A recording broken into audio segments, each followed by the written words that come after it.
separação dos tecidos e a gente vai usar bisturi ou tesouras para fazer o procedimento de diérese. Qual é o segundo tempo cirúrgico? Né? Então, aqui está um exemplo de diérese. O segundo tempo qual é? Isso, a eczérese faz parte da diérese também.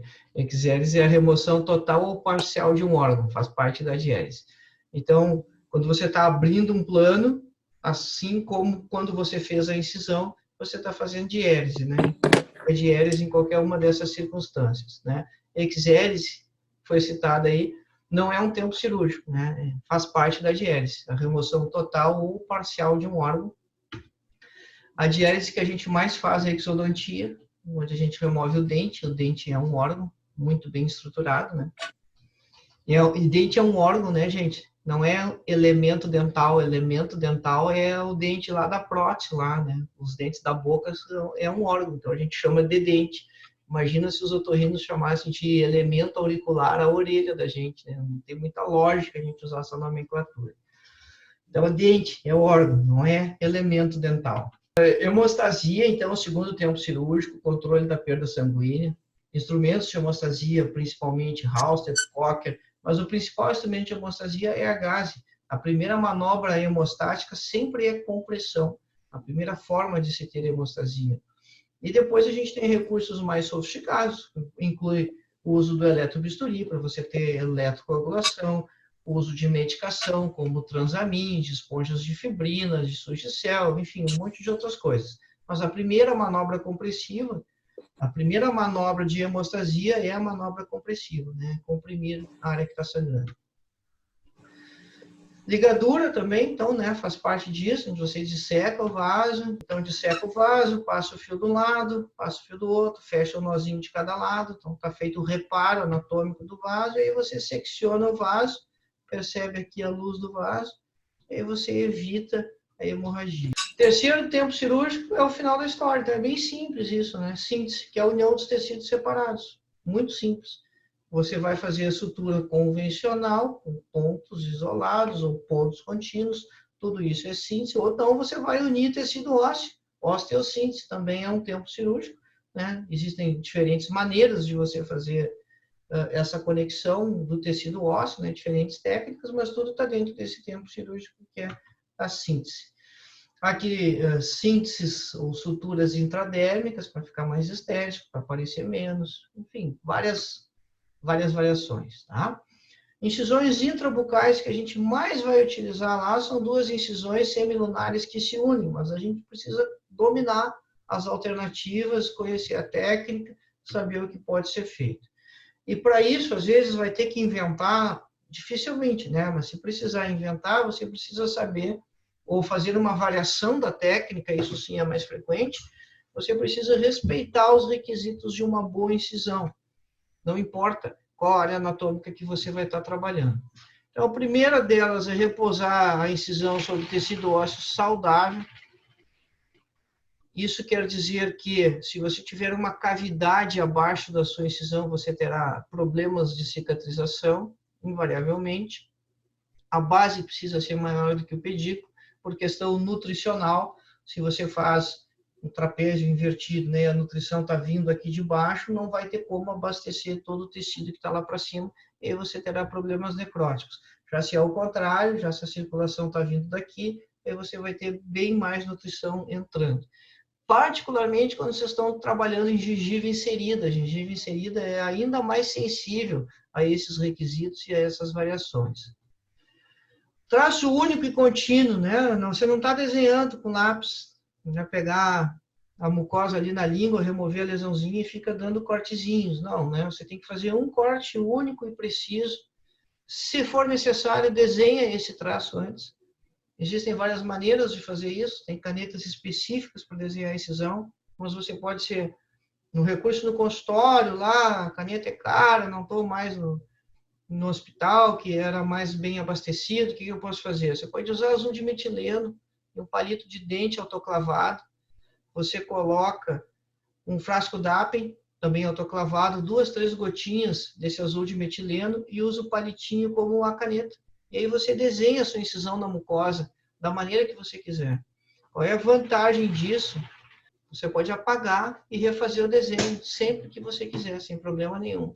É muito fácil você refazer a sua incisão quando você faz o riscado, né? As tias fazem isso para bordar, né? Primeiro faz o riscado, depois faz o bordado em cima. E isso é muito bom, principalmente no início, se a gente está com um pouco de insegurança. Depois que fez o riscado, que está satisfeito com ele, bom, aí é um traço único e contínuo, sem ficar dando pegadinha na incisão. Incluir mucosa e periósteo, na maioria das vezes, né? E há aquelas circunstâncias que a gente vai separar os dois, mas no retalho convencional as duas estruturas vão estar juntos. A preocupação com o periósteo é permanente, porque a boa nutrição e a boa recuperação do tecido ósseo depende desse periósteo, ele é fundamental nesse processo.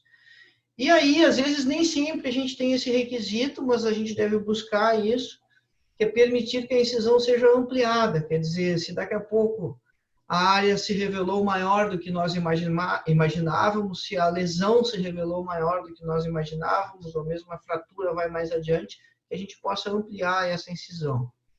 E, claro, ela tem que permitir boa visualização. E no caso da abordagem, principalmente de patologias intraósseas, vocês têm que ter a visualização de todas as margens da lesão. Por exemplo, se vocês estão abordando um ceratocisto, que é uma lesão que costuma ser multiloculada, mas o tratamento é conservador, vocês não vão ressecar aquele segmento do corpo mandibular ou do ângulo, a incisão ela deve ser grande o suficiente para que vocês enxerguem os limites do ceratocisto. Se vocês fazem incisões pequenas, começam a curetar as cegas dentro da cavidade, sem enxergar a lesão completamente, há um risco muito grande de deixar fragmentos da lesão e aí no futuro vai recidivar, o que é ruim. Então, uma boa técnica e uma boa incisão para exérese dessas lesões envolve uma boa visualização mesmo, de maneira que vocês enxerguem os limites completos cirurgicamente ali no transoperatório da área que vocês estão manipulando, da lesão que vocês estão removendo. Aqui um exemplo de uma abordagem para terceiro molar, só que isso tem um nome, isso chama incisão angular, né? Às vezes chama de L aberto, tem um monte de apelidos, mas o nome correto da literatura é a incisão angular, justamente porque vocês têm um ângulo ali onde é feito o divertículo, né? Também chamada de marginal L aberto, mas o correto é a incisão angular. Uma vez uns caras fizeram um estudo, os caras fazem estudo de qualquer coisa, né? Olha só esse retalho marginal aqui, ó. Eles deixaram aqui um anel de gengiva aqui ao redor do dente para ver se isso interferiria no processo de cicatrização, inclusive na questão de formação de bolsa periodontal. Fizeram um monte de casos, até porque essa incisão é amplamente utilizada, né? É fácil ter casos para fazer essa incisão, e a conclusão é que não teve diferença, não. Então, se vocês estão acostumados ou treinados a fazer ela intraocular, sem problema. Continuam fazendo desse jeito, porque não tem impacto cicatricial na gengiva. E essa outra incisão, como é que é o nome dessa aí? Incisão de Neumann. É onde ela vai ser uma incisão intraocular com um divertículo aqui de cada lado, né? E a incisão de Wasmund, a diferença é que a incisão de Wasmund você para antes, né? Você não vai até o sulco aqui. Então você deixa uma margem aqui, né? Por isso ela é chamada trapezoidal, porque ela tem a forma de um trapézio. Só que na parte de cima você não incisa em nenhuma das duas. Em algumas circunstâncias você pode fazer uma incisão de Neumann com um lado só de divertículo e na verdade aí você vai estar fazendo uma incisão angular, né? Porque a Neumann vai ter um divertículo de cada lado. E então ela tem essa limitação que ela não pode ser ampliada. Você pode estender o descolamento, mas a incisão em si não dá. E a trapezoidal de Wasmund também não dá para ser ampliada. Intraocular aqui em palato, né, para remoção de canino incluso. O envelope, né, que é uma incisão fechada, você não faz o divertículo, você faz só a incisão intraocular, pode estender por cima da linha oblíqua lá, mas não haverá divertículo. Cada uma delas com indicações específicas, a gente não deve usar a mesma incisão para todos os casos. Há circunstâncias em que o envelope funciona muito bem, há circunstâncias que não, então depois nós precisamos ter critério para escolher. A incisão semilunar de Pasch, que é uma meia-lua, precisa ter aqui meio centímetro de gengiva para não ter risco de necrose aqui na gengiva marginal. Então, diferente da Neumann e da Wassermann, você não tem os divertículos laterais aqui, você só faz o semicírculo, né? Só faz a meia-lua, por isso o nome semilunar. Aqui numa apsetomia, vocês estão vendo o material de obturação aqui, depois que o dente foi já apsetomizado, e aqui a cavidade que era ocupada pela lesão. Bom, partindo então agora que a gente já tem uma gama grande aí de incisões, quando a coisa for mais complicada, vamos biopsiar o paciente. Algumas regras importantes. Quando é indicada aspiração prévia, o que você vai fazer? Você vai anestesiar o paciente e depois da anestesia, você vai pegar uma seringa hipodérmica com agulha e vai introduzir, sem fazer retalho, transmucosa, essa agulha lá para dentro da lesão, e você vai usar isso normalmente em lesões intraósseas, quando você tem a imagem da cavidade óssea, e vai aspirar o êmbolo. E aí, então, você vai observar o que você vai colecionar. A grande preocupação e a indicação dessa manobra semiotécnica é você evitar a abordagem de lesões vasculares, sem saber que, eventualmente, você está abordando um hemangioma intraósseo, por exemplo, o que pode ter consequências muito ruins, ou você não está abordando um cisto ósseo aneurismático, como o nome diz, é um aneurisma, está cheio de sangue lá dentro. Mas então você vai poder colecionar 4 materiais diferentes, né? Ou não vem nada, e aí você vai estar frente a uma lesão sólida, e portanto vai ser um tumor, ou vem pus, e aí vai ser um abscesso, ou um cisto abscedado, né? Nessas circunstâncias também você pode ter coleção de pus, ou você terá líquido citrino, líquido cístico, que então é uma lesão cística ou uma lesão odontogênica que sofreu degeneração cística. Ameloblastomas podem ter líquido citrino dentro em algumas das suas áreas. Ou você pode ter sangue, e aí sim para tudo. Vai precisar investigar melhor, porque aí você, sangue vivo, você está frente a uma lesão vascular, e aí você vai ter que passar por um outro patamar de investigação, angiografia, exames dinâmicos para ver quem vaso abastece aquela região, e vai ter vezes que isso não vai ser nem cirúrgico, porque não vai ter condições de ser operado. Então, tudo isso para decidir, né? Uma área como essa aqui, nessa tomografia, no corte axial, você tem uma grande expansão de cortical aqui, uma área hipodensa, mas você não tem certeza da natureza dessa área. E aí, feita a anestesia, aqui vocês veem uma seringa de 20, com uma agulha rosa hipodérmica, depois da anestesia introduzido lá diretamente na cavidade, quando você aspira, vem líquido citrino lá de dentro. Aí segue a biópsia, né? Isso não é conclusivo. Se você mandar esse líquido de aspiração para o laboratório de patologia, existem exames que podem ser feitos nesse líquido, mas não são factíveis do ponto de vista prático. Usualmente, esses exames são feitos em linha de pesquisa. Você, então, tem que seguir no processo aqui, fazer o retalho, como estava planejado, e fazer a biópsia. Isso é para tranquilizar você que você não está abordando uma lesão vascular, então, portanto, você pode continuar no seu procedimento com tranquilidade, com segurança. Esse caso era um ameloblastoma. Escolha o local criteriosamente quando for fazer a biópsia, remova tecido suficiente, manipule os tecidos com gentileza e fixação imediata em formal 10%. O que é escolher o local criteriosamente? Fuja do centro das lesões, porque normalmente são áreas de necrose, se você está biopsiando uma úlcera ou fazendo uma biópsia parcial. Principalmente se você suspeita que a lesão é maligna. E aí, se você oferecer área central, que tem muita necrose, o trabalho do patologista fica tremendamente dificultado. Então, vai para as bordas. Tecido suficiente não precisa, se é uma biópsia parcial, ser mais do que a profundidade de uma lâmina 15.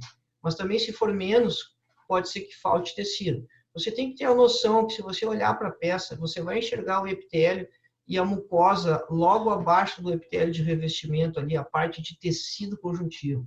Se você consegue ver ali um volumezinho ali de 2, 3 milímetros de tecido conjuntivo abaixo do epitélio, dificilmente você vai ter pouco material em profundidade, mas também que tenha alguma extensão.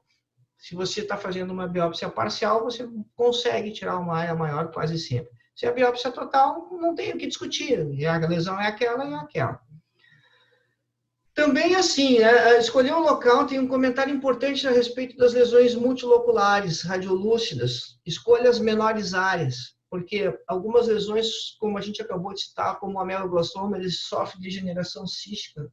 A lesão forma metaplasia escamosa, forma ceratina no interior, e essa ceratina acaba coalescendo essas ilhas de metaplasia escamosa, formam cavidades. Isso tende a acontecer nas áreas maiores. Então, você tem uma área radiolúcida grandona, resolve abordar lá para fazer a biópsia parcial e cai no espaço vazio, ou cai numa área de cavidade cística que tem muito pouco material para ser coletado. Então, procure abordar as menores áreas radiográficas. É claro, isso sendo factível, daqui a pouco você tem uma área, as menores áreas estão lá junto do ângulo mandibular e aí é muito complicado tecnicamente chegar lá na biópsia parcial. Então, claro, bom senso nisso, mas dá preferência às menores áreas radiográficas e você tem uma chance maior de pegar partes sólidas da lesão, o que melhora a fidelidade do diagnóstico histopatológico. Manipular com gentileza quer dizer não pinçar diretamente a lesão, principalmente a pinça de Halsted, a hemostática, porque a de Halsted ela destrói o tecido. Talvez você tenha que usar, mas não use em toda a lesão, então, né? Escolhe uma determinada área e procura fazer as pinçagens sempre naquela mesma região, para que você preserve o restante da lesão e o patologista tenha condições e boa fidelidade para fazer o diagnóstico. Um outro ponto importante aqui é o aspirador. O aspirador, ele induz artefatos gigantescos do ponto de vista microscópico na peça. Quando você faz a lâmina de uma peça que foi aspirada, tem verdadeiras crateras no interior da peça lá, que é artefato induzido pelo aspirador. E você não enxerga isso no transoperatório, você não enxerga isso macroscopicamente. Então, também pode prejudicar o diagnóstico se a pessoa que está auxiliando ali ficar aspirando toda hora em cima da peça que a gente está removendo, ali em cima do fragmento que a gente está removendo. Então, se precisar aspirar, faz essa aspiração à distância, não diretamente no leito cirúrgico, e se precisar fazer no leito cirúrgico, faz na parte que permanece, não na parte que está sendo removida. E o formol é o seguinte, a fixação imediata quer dizer é o final do procedimento. Não precisa ter estresse, contaminar uma pinça para já botar no formol. Não, isso é tranquilo, dá tempo. Essa peça pode ficar 1 hora, 2 horas em cima da mesa ali que ela não vai deteriorar. Todo mundo cozinha, sabe que a gente tem um bom tempo para manipular o material, o alimento orgânico, isso não é diferente. Então, você tem esse tempo também para fixar a peça sem que ela altere as suas características. Então, termina com tranquilidade o teu procedimento, faz a tua sutura, na hora que for organizar a mesa, aí coloca lá no formol a 10%. E isso sim é fundamental, formol a 10%. Não dá para inventar, pessoal. Se vocês colocarem em álcool, por exemplo, né? Estou sem formol, vou colocar em álcool 70, em álcool 40, vou dar uma diluidinha aqui. Não faz enjambração. Queima a peça. Queima a peça e altera as características microscópicas. E vocês vão receber um laudo assim. O patologista vai dizer que a peça estava queimada, e ele não vai saber do que, até vai saber do que, né? Porque vai estar dentro do frasco ali, né? Mas sem condições de diagnóstico histopatológico e vai sugerir uma nova biópsia. Então, evitem esse constrangimento. O primeiro, de tomar essa chamada do patologista, e o segundo, de ter que dizer para o paciente que vai ter que fazer de novo a biópsia, porque não deu para dar o diagnóstico de forma conclusiva. Como é que consegue formol? É muito fácil, é só ligar para o laboratório. Eles mandam esses frascos para os consultórios. E mandam frasco com formol, ficha de biópsia, sem problema nenhum. Então, isso é muito fácil de ser conseguido, a gente só precisa ter organizado antes. Se você está trabalhando no hospital, então isso é muito mais fácil, né? O laboratório é dentro do hospital. Mas se não, organiza isso antes. Se eventualmente você ficou sem frascos de formol e o paciente chegou para fazer a biópsia, não tem jeito, marca para outro dia. É fundamental que o material seja fixado adequadamente. Tem só uma variação aí nessa circunstância, nessa situação, que é quando você está fazendo biópsia de lesões autoimunes para diagnóstico diferencial de pênfilo e pemphigoide. Aí você tem que mandar o material no soro ou no líquido específico para isso. Mas é mais complicado ainda, então, porque aí sim o material vai deteriorar, porque não é formol, você tem que saber do laboratório qual é a rotina dele para receber as peças para imunofluorescência, que é essa técnica que vai ser feita. E aí deixar tudo combinadinho, né? Fazendo um horário comercial, para que o material chegue em horário comercial no laboratório. E nesses casos de pênfigo e pempigose, você remove 2 fragmentos.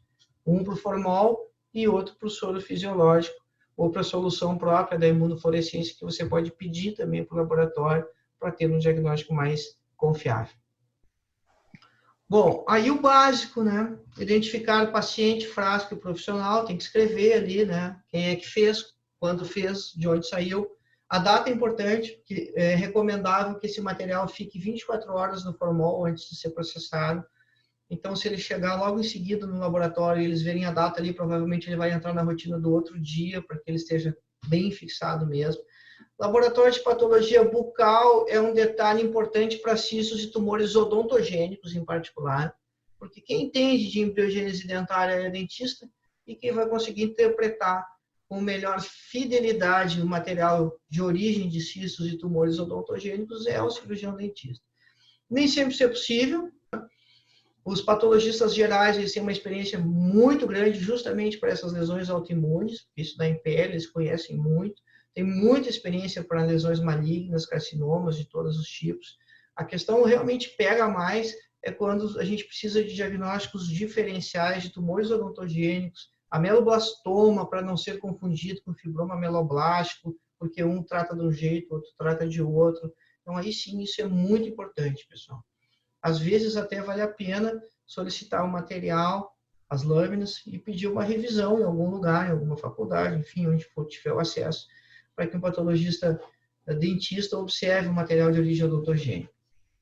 E aí fazer fichinha, né? Relacionar achados clínicos com o diagnóstico histopatológico, quer dizer, quando a gente recebe de volta, não quer dizer que o diagnóstico histopatológico seja necessariamente uma sentença definitiva, porque o cirurgião que viu o paciente, o cirurgião que sabe a clínica, e se nós acharmos que isso não está fechando, que é muito discrepante o diagnóstico histopatológico com os achados clínicos, cabe pedir revisão para o patologista, não tem problema, eles fazem isso sem constrangimento nenhum.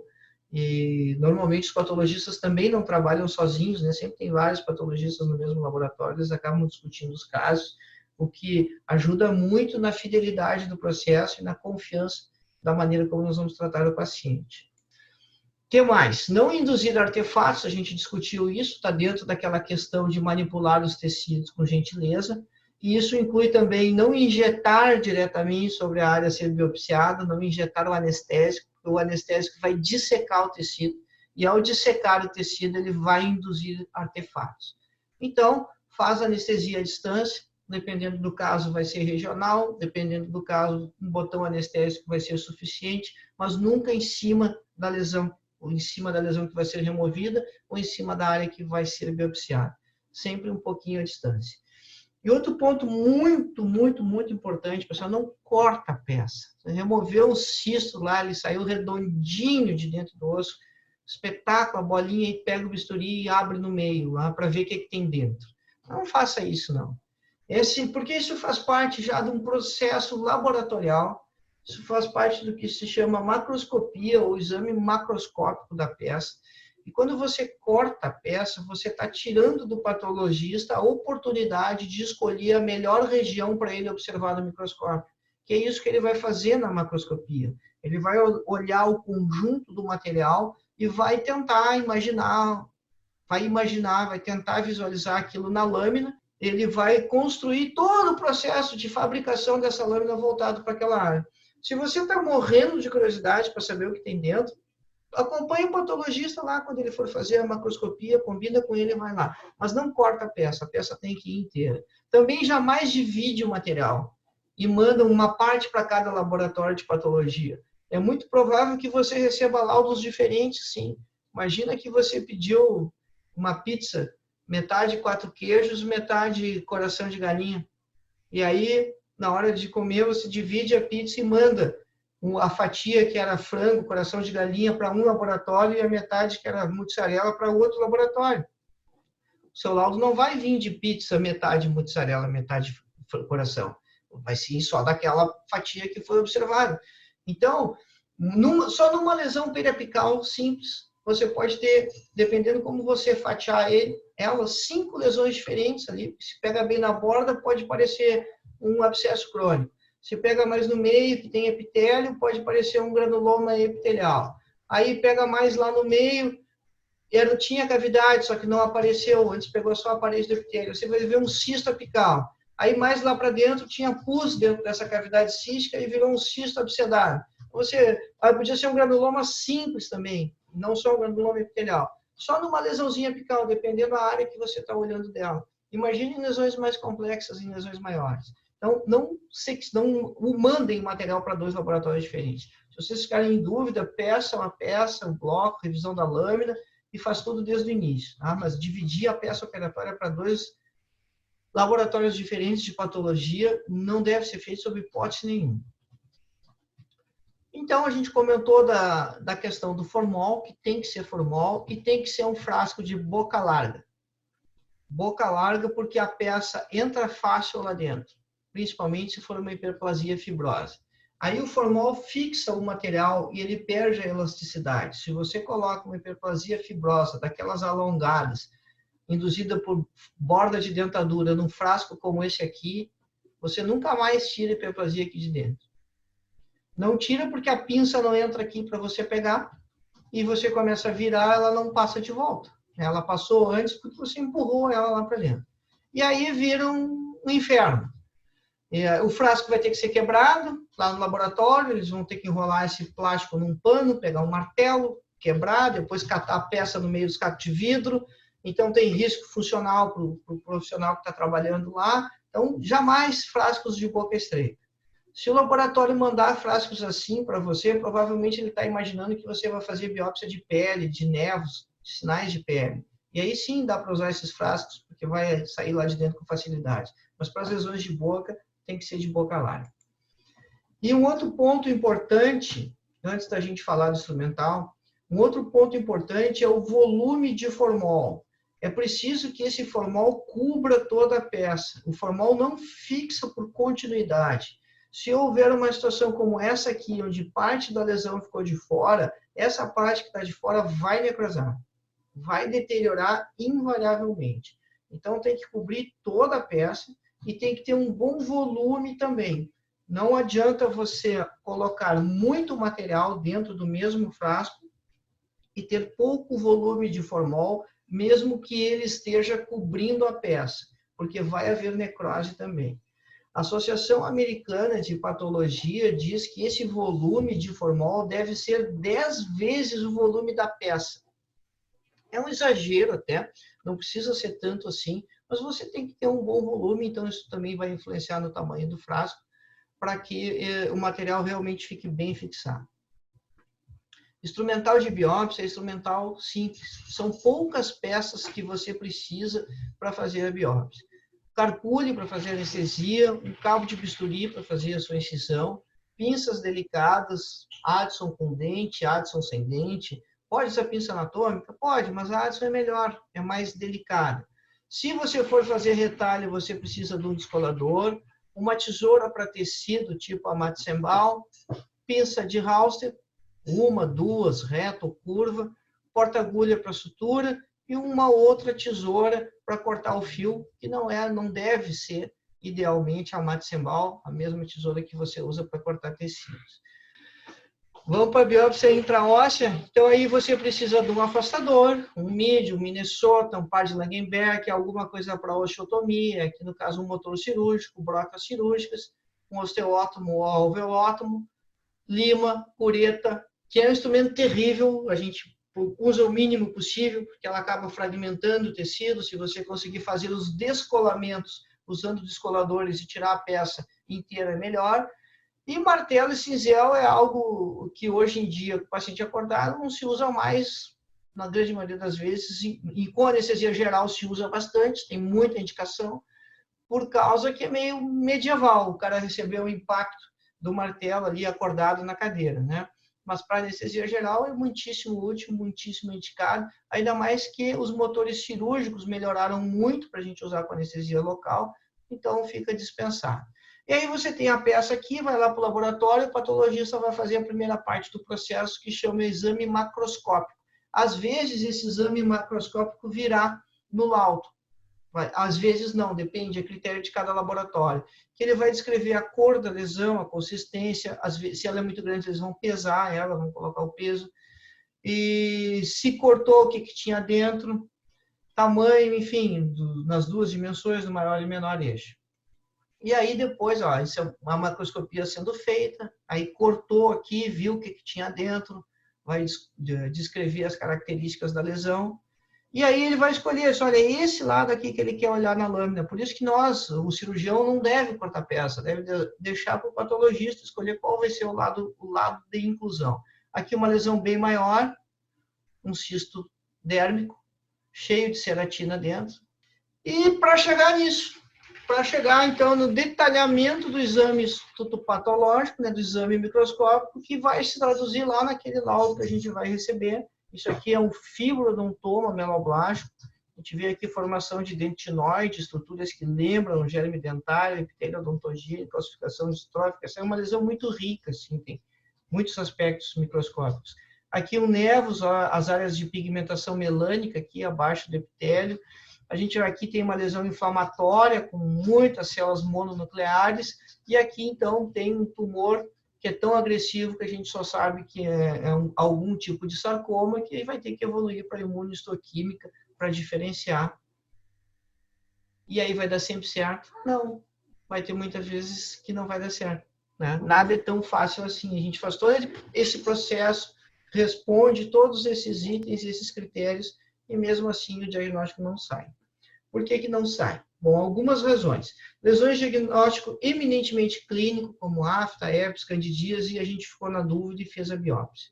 E aí, o aspecto histopatológico vai ser inflamação, e inflamação inespecífica, não vai dar para dar sobrenome.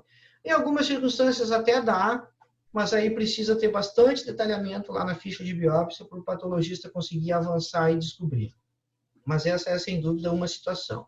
A outra é pouco material para exame microscópico, a biópsia foi econômica demais, removeu pouco tecido, e a outra foi falha lá no preenchimento da ficha de biópsia, onde as informações não eram suficientes para que o diagnóstico fosse conclusivo. E ainda tem aquele caso que nós já citamos quando falávamos dos outros exames complementares hematológicos, onde o diagnóstico depende de um conjunto de outras informações para ser obtido e não somente do aspecto histopatológico, incluindo lesões fibrosas benignas, que nós já fizemos a listinha lá, a lista é a mesma. O que você vai fazer? Às vezes uma nova biópsia, às vezes mais informação, às vezes outras técnicas de coloração, e isso é o patologista que vai decidir, é uma decisão dele lá, evoluir na investigação laboratorial quando for o caso. Por isso que às vezes o laudo demora, está levando mais tempo que a média, porque mais coisa está sendo feita no laboratório.